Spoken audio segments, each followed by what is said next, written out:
अमरावतीच्या जिल्हा स्त्री रुग्णालयातील NICU कक्षात लागलेल्या भीषण आगीत 3 नवजात बालकांचा मृत्यू झाल्यानंतर सार्वजनिक आरोग्य व कुटुंब कल्याण मंत्री प्रकाश आबिटकर यांनी पत्रकार परिषद घेत संपूर्ण घटनेबाबत महत्त्वाची माहिती दिली। घटनास्थळाची प्रत्यक्ष पाहणी केल्यानंतर ही घटना अत्यंत दुर्दैवी असल्याचे आबिटकर यांनी सांगितले।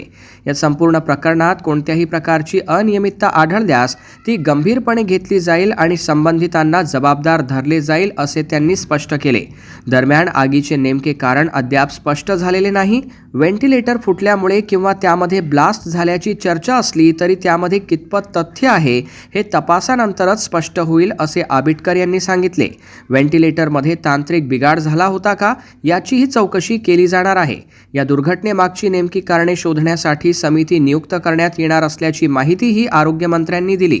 रुग्णालयाच्या बांधकामापासून ते सुरक्षा यंत्रणा, फायर ऑडिट आणि संबंधित टेंडर प्रक्रियेपर्यंत सर्व बाबी तपासल्या जाणार आहेत। टेंडर प्रक्रियेत किंवा संबंधित कामांमध्ये काही त्रुटी अथवा अनियमितता आढळल्यास संबंधितांवर कठोर कारवाई केली जाईल। गरज पडल्यास संबंधित संस्था किंवा व्यक्तींना ब्लॅकलिस्ट करण्याची कारवाईही केली जाऊ शकते असा स्पष्ट इशारा प्रकाश आबिटकर यांनी दिला। या दुर्घटनेतून आवश्यक ते धडे घेत भविष्यात अशा घटना पुन्हा घडू नयेत यासाठी सुरक्षा व्यवस्थेत आवश्यक बदल करण्यात येतील अशी ग्वाहीही आरोग्यमंत्र्यांनी पत्रकार परिषदेत दिली। शासकीय यंत्रणेतल्या सगळ्या आस्थापनांच्या मध्ये मध्य टप्प्यात ज्या पद्धतीची भंडाऱ्याची घटना घडली, त्याच्याही पूर्वी काही खासगी हॉस्पिटलमध्ये घटना घडल्या, त्यानंतर ऑडिट आपल्याला फायर ऑडिट बद्दलचे आपले रूल्स क्लिअर आहेत। केवळ आपल्याकडे नाही तर प्रायव्हेट मधल्या हॉस्पिटलमध्ये सुद्धा याबद्दलची स्पष्टता घेतल्याशिवाय आम्ही सगळ्या त्या हॉस्पिटलला परमिशन देत नाही।